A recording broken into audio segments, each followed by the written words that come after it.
খেলাটা হবে মিডিলে, খেলাটা হবে মিডিলে।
নিয়মটা একটু বাংলাদেশের টিম শুনবেন।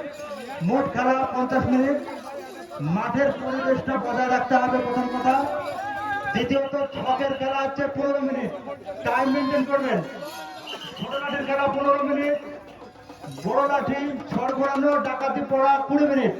টাইম মেনটেন করবেন, টাইম মেনটেন না করলে পয়েন্টের গড়মিল হবে, পয়েন্ট হবে না। আর ডবল খেলা যাবে না, ডবল খেলা